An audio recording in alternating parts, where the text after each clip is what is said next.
nunca fui perfecto, ni lo soy ni lo seré.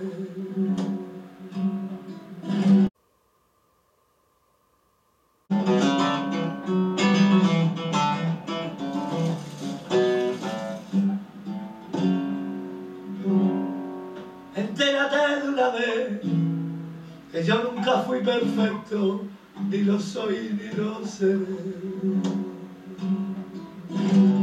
Que el flamenco es una cultura de comunicación entre la gente, no es el escenario. El arte es la mayor de las drogas. Porque como te enganches al arte, eso sí que no hay medicina que te lo quite. No. Y el flamenco no es la música clásica, pero el flamenco es de la calle. Y el flamenco no es mecánico. El flamenco es risa y llanto a la vez. Una forma de sentir, una forma de explicar lo que te pasa por mediación de la música. Ese camino del Sacro Monte me he encontrado unos ojos negros que el mejor de los pintores daría dinero por verlo. Yo le canto a la vida y a los pájaros y a la naturaleza y al amor y a la caricia y al beso. Si me pidieras la luna, no te la pudiera dar, porque la luna está presa en la Alhambra de Granada, ya hace tiempo que es esclava de los besos. La guitarra, como cualquier instrumento, es una conversación entre dos, entre la guitarra y el guitarrista. The really important ends of human life are ends that are only perceptible if you let yourself be within the human situation totally. I mean, take love. What is it to have a really loving relationship? What is it to have real communion? What is it to have a really meaningful bit of music? You can go on and on. Nobody could lose touch with that aspect of being human entirely, but they always denatured it. So of course people were moved by music, people were moved by art, people were moved by love and so on. So they invented various ways of describing that. I mean, some kind of animal type sympathy bonds people, so that can explain why love is important. And then they explain that certain kinds of emotions that we find pleasurable are awoken in us by listening to kind of music.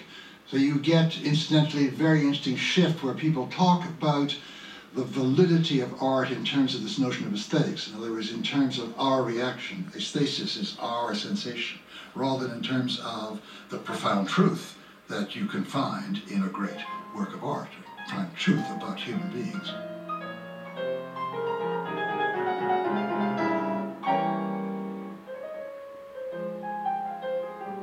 Moods don't happen without our heads, but that doesn't mean they happen in our heads.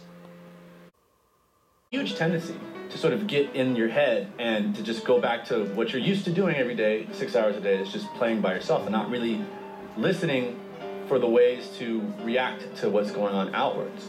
And as you grow older and as you get more experience and as you learn to master your instrument, master music making, you learn to include the other musicians and then even further include the audience and also include the nuances and the different sort of aspects that are around the room and bring that in and use that to help you create the music that you're creating for, because you're always creating music for somebody. Actors actually have this wonderful expression, it's very Heideggerian, though I don't think they know it, which is that when you're on stage and you're acting, you have to, as they say, you have to own it. That's a beautiful way of describing, going for it and really putting yourself into it, and not wanting to step back and distance yourself from what you're up to. It's very tempting to want to sort of keep the back door open so that you can step out of your actions and disavow them or rethink them or play the scene all over again and so on. But if you're on stage and acting, you can tell when an actor is reticent in that way. In these kinds of situations, they experience themselves as having the action drawn out of them. And you'll find it in sporting events. I'm sure that you'll find it in music. You'll find it in any domain where operating in the domain requires a sophisticated kind of skill and requires a kind of openness to what's going on at the moment. And that goes also for the domain of living a life. There's something weird about this tea. I don't know why, but it doesn't pour. So let's not worry about it. No, go ahead. It's pouring. It's just pouring slowly. Very slowly. I'm going to give it artificial respiration. I never did this before. See if that saves it. Aha! I could become a tea doctor.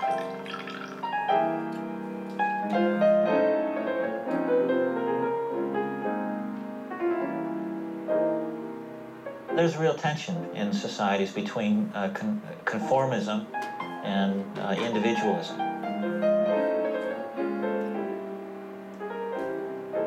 In order for society to function, there has to be a considerable amount of regularity in human behavior. There is what Heidegger calls the one, which is his name for the social norms. That is, you do what one does. You drive on the right-hand side of the street, you wear clothes, you stand the distance that one is supposed to stand in your culture when you talk to people and so forth. There is a sense that mindless conformism is dehumanizing and destroys what's great about us and unique about us. So a real innovator changes the way the game is played. And the game takes on a new style, and people start playing it differently even though they're following the same rules. There's the famous example, the Fosbury flop. He jumps with his back to the thing he's jumping over. Everybody else went, sort of dived over, and everybody thought it was crazy, but he won gold medals at the Olympics. The same rules are governing the game, but now the game has a whole new look. There's a way of doing things that's altogether new.